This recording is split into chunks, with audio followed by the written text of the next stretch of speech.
So for our charter learning objectives, we have number 1, why is marketing important? Number 2, what is the scope of marketing? Number 3, what are some core marketing concepts? Number 4, what forces are defining the new marketing realities? Number 5, what new capabilities have these forces given consumers and companies? Number 6, what does a holistic marketing philosophy include? And number 7, what tasks are necessary for successful marketing management? The value of marketing. So it says here that financial success often depends on marketing ability. Successful marketing builds demand for products and services, which in turn create jobs. So marketing builds strong brands and a loyal customer base, intangible assets that contribute heavily to the value of the firm. So for the scope of marketing, marketing is about identifying and meeting human and social needs. So AMA's formal definition, it says that marketing is the activity set of institutions and process for creating, communicating, delivering, and exchanging offerings that have value for customers, clients, partners, and society at large. Next would be marketing management. So marketing management is the art of science of choosing target markets and getting, keeping, and growing customer through creating, delivering, and communicating superior customer value. Next would be So, what is marketed? There are 10 types of marketed. First is goods, services, events, experience, persons, places, properties, organizations, informations, and ideas. Each of these can be marketed through different strategies to interact the right audience and create value. So, who markets? A marketer is someone who seeks a response, attention, a purchase, a vote, a donation from another party called prospect, which is the person or group they're targeting with. So there are 8 demand states describe different levels of conditions of consumers' demand for a product or service. Number 1 is negative. Consumers actively dislike the product or service, possibly due to a bad experience or perceptions. Number 2, non-existent. There is no current demand, either because consumers are unaware or simply don't need the product. Number 3 is latent. There is potential demand, but consumers are not yet aware of the product or its benefits. Number 4 is declining. Demand is decreasing, usually due to changes or preference, market saturation, or compensation. Number 5 is irregular. Demand fluctuates unpredictably, often based on seasons, events, or external factors. Number 6 is unwholesome. Consumers may demand the product, but it is harmful or undesirable, like unhealthy products. Number 7, full. The market is fully satisfied and demand at its optimal level with little room for growth. And lastly, overfull. The demand exceeds supply, causing potential issues with availability or pricing. So for this diagram, it illustrates the circular flow of money, resources, goods, and services in a modern economy. It shows how resource, consumer, manufacturer, and intermediary markets interact, with the government collecting taxes and providing services. Businesses produce goods using resources, consumers buy them, and money flow between all entities, subtaining economic activities. So this diagram shows the basic exchange in market economy. Sellers, which is the industry, provides goods/services to buyers, which is the buyers is the market, in return for money. Communication flows from sellers to buyers, while buyers provides feedback and demand information. This cycle sustains business and consumers interaction. Next is key customer markets. Marketing revolves around understanding different customer markets, and here are the 4 main types. First is consumer markets. This includes individuals and households that purchase goods and services for personal use. Think about everyday products like clothing, electronics, and food. Next is business markets. Companies and organizations buy goods and services for production, resale, or operational needs. For example, a furniture manufacturer purchasing wood from a supplier. Next is global markets. Businesses that operate on an international level, selling products across countries. Brands like Apple and Coca-Cola cater to customers worldwide. And last is nonprofit and governmental markets.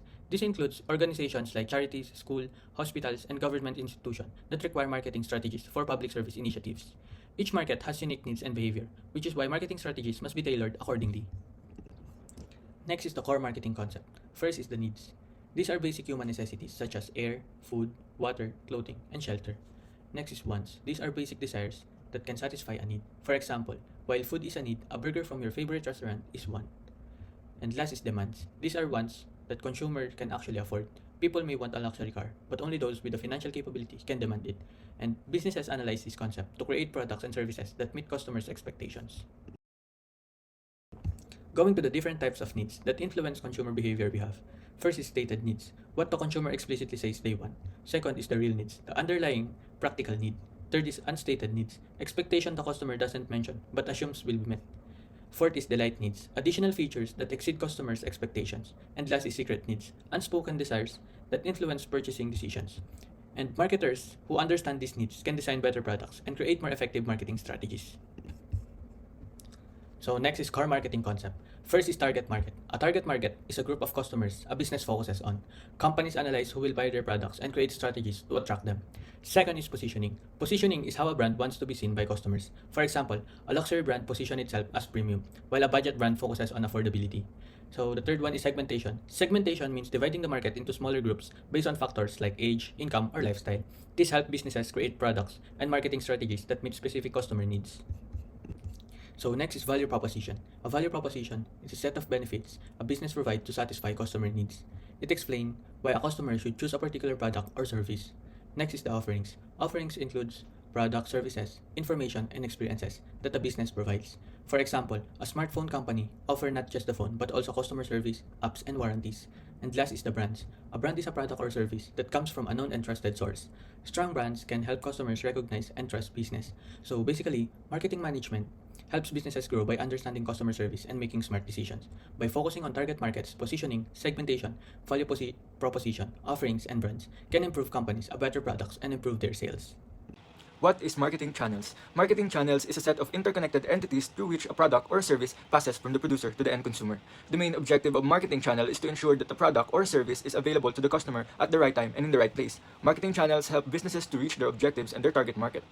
Now let's go to communications. You might wonder how businesses reach their customers and promote their products successfully with the use of communication. Marketing communication channel is essentially the medium of which a business delivers its message to its potential customers. It's how you connect your audience to your brand, whether you're promoting a new product, service, or just building brand awareness. Now, there are two categories of marketing communication channels, traditional and digital. Traditional marketing channels don't really rely on internet. This includes traditional mails, radio ads, television ads, billboards and signs, and print ads in the newspapers and magazines. For example, a roadside restaurant might use billboards or signage to attract their customers. On the other hand, digital marketing channels are online platforms that makes businesses reach a wider audience, often at a lower cost. This includes social media, websites, blogs, mobile ads, and podcasts. A music store, for instance, might create a video channel on social media to review new guitars or guitar playing tips, which can lead to increased online sales. Marketing communication channels are the backbone of any marketing strategies. By selecting marketing channel, whether traditional or digital, businesses can effectively reach their target audience. Now moving on to distribution. What is a distribution channel? A distribution channel is the path a product takes from the manufacturer to the customer when it's sold directly. The businesses or people involved along the way, like wholesalers or retailers, are the channels. There are two types of channels, direct and indirect. Direct channels are those that allow a manufacturer or service provider to directly deal with its end consumers. For example, an Apple store in America sells its product directly to consumers. Indirect channels are those where you sell your products or services to agents, distributors, brokers, retailers, so that they can distribute your products for you. Benefits and drawbacks of direct channels. The biggest advantage of direct channels is that you can understand your consumer very well. The drawback of this channel is that it is not competent to open stores at the desired time and location due to its limited investment. Benefits and drawbacks of indirect channels. These channels are molded from the need of reaching a maximum number of consumers by getting presence at possible locations. The benefits of indirect channels are 1. It covers larger areas, 2. A minimal amount can be invested to gain profit, and 3. Target and top markets. Now moving on to services. Unlike physical products, services are intangible. You cannot touch them. This makes how we deliver and promote them even more important. A marketing channel for a service is simply the pathway or route a service takes to reach the customer. It encompasses all the touch points and interaction a customer has with the service provider. Why are service marketing channels are important? Effective service marketing channels are important because they directly impact customer experience and perception. Since services are intangible, the channel is often the service in the customer's eyes. So if you think about it, a friendly, efficient online booking system for a massage service is part of the overall service experience, just as much the massage itself. Service marketing channels can be broadly categorized, and often a service business will use a combination of these channels. Direct channels are those where the service provider interacts directly with the customer. Examples include a hairstylist working in their salon, which is an example of in-person delivery, a freelance web designer offering services through their website, which falls under online platforms, a consultant providing advice via phone or email, demonstrating service delivery through phone or email communication. Indirect channels, on the other hand, involve intermediaries who help deliver or promote their service. Examples include an insurance broker selling insurance policies from various companies, which is an example of agents or brokers. A tutoring center operating a franchise model representing franchise-based service marketing. A software company partnering with a training company to offer implementation services, which illustrates a partnership-based approach. Next is paid media. Paid media is exactly what it sounds like. You pay for placement or visibility. It is a direct and often quick way to reach a target audience. Common examples include traditional advertising such as TV commercials and magazines and newspaper ads and billboards, digital advertising which includes display on ads, websites, paid search ads like Google ads, and social media advertising such as Facebook ads, Instagram ads, and YouTube ads. Sponsorships where brands sponsor event teams or individuals to associate themselves with them. Now let's talk about the advantages of paid media. It can reach a large audience quickly. You have control over the message and placement. Targeting options allow you to reach specific demographics or interests. It is measurable, meaning performance can be easily tracked. However, there are also disadvantages. First, cost can be high, especially for a broad audience. Credibility may be lower since consumers tend to trust organic content more than paid ads. Clutter is an issue as the overwhelming number of ads can make it difficult to stand out. Next is owned media. Owned media refers to any channel or platform that a company or brand controls. It's like owning your own land and having the freedom to build whatever you want on it. Some examples of owned media include website, which is your company's official online presence, blog, a platform for sharing content and engaging with your audience. Social media profiles such as your company's Facebook page, Twitter account, or Instagram profile. Email list, a database of subscribers who have opted in received your communications. Brochures and flyers, which are traditional print materials used for marketing. Now let's look at the advantages of owned media. First, you have control, as you have complete authority over the content and how it's presented. Cost effectiveness in the long run, since initial setup costs may exist, but owned media is generally more affordable over time compared to paid media. And also relationship building, as it allows you to engage with your audience and create a community. And longevity, of course, because you and the content you create can remain available online indefinitely. However, there are also disadvantages. Disadvantages first include time and effort, as building and maintaining owned media requires consistent work and resources. Limited initial reach, since it takes time to grow an audience, and also potential credibility concerns, as consumers may perceive owned media as biased. And last of the three media is earned media. Earned media is essentially free publicity or exposure that a brand gains through a word of mouth, buzz, or viral marketing. It's like getting people to talk about you organically without paying for it. Examples include word of mouth, where customers recommend your brand to friends or family. Media coverage, such as news, articles, blog posts, or reviews that mention your brand. Social media shares, where people spread your content across the platforms. Also viral marketing, where content spreads rapidly online, reaching a large audience. Now let's look at the advantages of earned media. First is credibility, as people tend to trust recommendations and organic mentions more than paid advertisements. Next is wider reach, since viral content can spread to a massive audience. Cost effectiveness, because while effort is needed to generate earned media, it doesn't require direct payment like paid ads. However, there are also disadvantages. First is lack of control, since you cannot dictate what people say about your brand. Also, in difficulty in generating, as earned media coverage or creating viral content can be challenging. Risk of publicity, since bad reviews or negative word of mouth can harm your brand's reputation. Now let's move on to impression. Impression is quite simply an impression. It occurs every time your communication is displayed or viewed. Think of it as a tally of potential exposures. If an ad pops up on a web page, that's an impression. If someone scrolls past your social media post, that's an impression. It's a measure of reach of how many people could have seen your message. It's important to understand, however, that an impression doesn't guarantee that anyone actually paid attention. It's just a view. And also engagement. Engagement is where things get more interesting. Engagement measures interactions. It's about what people do after they see your communication. Do they click on a link? Do they leave a comment? Do they share it with their network? Do they watch your entire video? These actions are all forms of engagement. They demonstrate a deeper level of interest and connection with your message. Engagement is a measure of impact, how effectively your communication resonated with the audience. So impressions tell you how many people potentially saw your message. Engagement tells you how many people were actually interested enough to do something about it. While impressions are useful for understanding reach, engagement is far stronger indicator of effectiveness. It shows that your message isn't just being seen, it is being heard. Moving on to value. Value isn't just about the price, it's a broader concept that considers the overall benefit of a customer receives from a product or service compared to what they give up to get it. This is often represented by the customer value triad, QSP, which consists of quality, service, and price. Quality refers to the product or service's inherent characteristics. There are going to be questions like, is it well made? Does it perform its intended function reliably? Does it meet the customer's needs and expectations in terms of features and functionality? Next is service. Service encompasses the entire customer experience from the initial interaction to post-purchase support. There are also going to be questions like, is the service friendly, helpful, and efficient? Does the company go the extra mile to meet the customer's needs? Is there good communication and support? Next is price. Price is the monetary cost of the product service. However, price alone doesn't define value. A lower price doesn't necessarily mean better value if the quality or service is poor. On the other hand, a higher price can be justified if quality and service are exceptional. Value, therefore, is a combination of these three elements. Customers are looking for the best possible balance of quality, service, and price. Now let's move on to satisfaction. Customer satisfaction is essentially how a happy customer is with their purchase or experience. It is a well judgment of how well a product or service performs compared to their expectations. If the product or service performs as expected or even exceeds expectations, the customer is likely to be satisfied. If it falls short of expectations, they'll be dissatisfied. It's important to understand that satisfaction is subjective. What one customer considers satisfactory, another might not. So how do value and satisfaction relate? Delivering strong customer value, that optimal balance of quality, service, and price is the foundation of achieving customer satisfaction. When customers feel they're getting good value, they're more likely to be satisfied with their purchase and become loyal customers. Moving on to supply chain. A supply chain is the entire process of producing and delivering a product, starting from sourcing raw materials to reaching the final customer. It includes several stages. First, suppliers provide raw materials, manufacturers turn them into finished goods, packaging ensures safe handling, warehouses store products, transportation moves them between locations, and distribution gets them to retailers or customers. Each step involves coordination between businesses, suppliers, and logistics to ensure products are efficiently made and delivered to the right place at the right time. As you can see, the graph shows the first Ethiopian farmers grow and harvest coffee beans. These beans are then sold to a fair trade cooperative, a group that helps ensure the farmers receive a fair price for their product. Next, the cooperative takes these harvested beans and processes them. This involves washing, drying, and packaging the coffee beans, preparing them for their journey.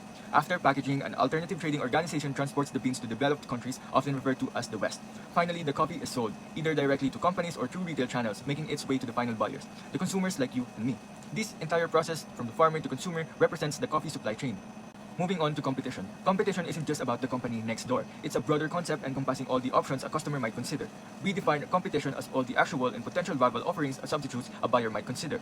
It's about understanding all the options available to them, not just the most obvious one. This includes businesses offering similar products or services, like direct competitors, those offering different products or services that satisfies the same needs, like substitutes, and even seemingly unrelated options that might draw a customer spending away. Consider the fast food industry. Jollibee competes not just with McDonald's but also with other fast food chains offering different cuisines like Chowking or Mang Inasal. These are all direct competitors, but they also compete with casual dining restaurants like street food vendors and even home-cooked meals. These are all part of a broader competitive landscape. The same principle applies to transportation. A person deciding how to get to work or go to school might consider riding the MRT, taking a bus, booking a Grab or Angkas, or even just walking. These are all competing options for the same need, which is transportation. So, competition extends far beyond the business closest to them. It includes all of the alternatives a customer can make to meet a particular demand. Understanding the overall competitive landscape matters for all businesses to prosper. You have to consider not only your direct competitors but also substitute and even entirely different categories of products that you could attract your clients away. Task environment refers to the specific factors that directly influence a business operation, such as customers and competitors. Broad environment encompasses the wider societal force that can affect marketing strategies, such as economic, social, and technological trends. The new marketing realities. Technology. The impact of digital tools and platform on marketing practices, including how consumers interact with brands. Globalization. The need for marketing strategies to be adaptable in a global marketplace. Social responsibility. The importance of ethical practices in marketing and how companies are being held accountable for their societal impact. A dramatically changed marketplace. New consumer capabilities. Can use the internet as a powerful information and purchasing aid. Can search, communicate, and purchase on the move. Can tap into social media to share opinions and express loyalty. A dramatically can actively interact with companies. Can reject marketing they find inappropriate. Can use the internet as a powerful information and sales channel, including for individually differentiated goods. Can collect fuller and richer information about markets, customers, prospects, and competitors. New company capabilities. This means that businesses are developing new ways to operate efficiently and respond to market changes like improvements in purchasing, recruiting, training, and communication. These upgrades help businesses stay competitive and organized. Another key point is cost efficiency. Companies are finding ways to save money while still maintaining or even improving their overall performance. This is super important because staying profitable in a shifting market requires smart financial decisions.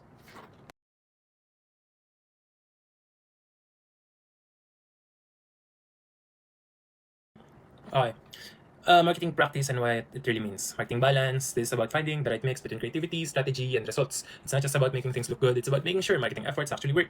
Marketing accountability. This is about tracking and measuring success. Companies need to know if their marketing is effective. So they look at data, results, and feedback to make better decisions. Marketing in the organization. Marketing isn't just about one department doing its thing. It works alongside sales, finance, and operations to help the business grow. Now we have company orientation towards the marketplace. First, we have product orientation. This is when companies focus on making products efficiently and at a low cost. They believe that as long as it's available and affordable, people will buy it. Next is product orientation. Here the focus is on quality. Companies believe that if they make the best possible product, customers will naturally come to them.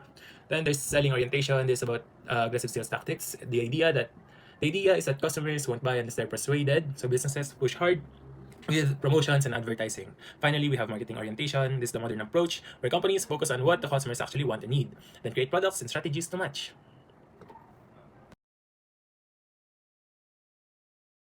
Next slide would be relationship marketing. So as you can see in the picture below, the first one is the customers, followed by the employees. Next would be marketing partners, and lastly would be the financial community. So, integrated marketing is a strategy that ensures a brand delivers a consistent and unified message across all marketing channels. It merges various communication methods such as advertising, public relations, social media, and content marketing into a seamless approach, creating a cohesive customer experience. By aligning messaging across platforms, integrated marketing strengthens the brand recognition, customer engagement, and trust while preventing mixed messages. Advertising plays a key role as a persuasive tool to reinforce messaging across traditional and digital media. With a customer-centric and data-driven approach, integrated marketing improves ROI or return of investment, marketing effectiveness, and overall brand impact. For example, a small travel company struggled with inconsistent marketing and low brand visibility. To solve this, they adopted integrated marketing, ensuring a consistent message across multiple platforms. Now, they publish weekly blog posts, share them via social media and newsletters, and engage customers through a YouTube channel. They also run coordinated ads during peak seasons and use special promotions in slower months. Additionally, annual travel surveys help them to gain free media coverage. With this strategy, the company builds momentum, attracts more customers, and turns them into loyal advocates, proving that integrated marketing amplifies reach and boosts sales without requiring massive budget and impact. Internal marketing is all about building a strong team from the inside and out. It's not just hiring employees, but training and inspiring them to genuinely care about serving customers. When employees feel valued and motivated, they naturally create a better customer experience. Think of it as leveling up your team so they bring their A game every day. Performance marketing. First is financial accountability. Business must track their spending and profits to ensure they are making money. Good marketing strategies help companies grow while managing costs effectively. Second is environmental impact. Companies need to consider how their marketing and production affect the environment. Using sustainable materials and reducing waste can improve a company's image and attract more customers. Last is the social impact. Businesses also influence society. Ethical marketing, fair wages, and community support help build a positive brand reputation and customers' trust. And marketing management is about more than just selling. It also includes financial responsibility, environmental care, and social contributions. Companies that focus on these areas can build a stronger brand and long-term success. So for the marketing mix component, the marketing mix refers to the key elements a business uses to promote its products or services effectively. It is commonly known as the 4 Ps. First is product, the good or services a business offers to meet customers' needs. It includes quality, design, features, packaging, and branding. Second is price, the cost customers to pay for the product. This includes pricing strategies like discounts, premium pricing, or competitive pricings.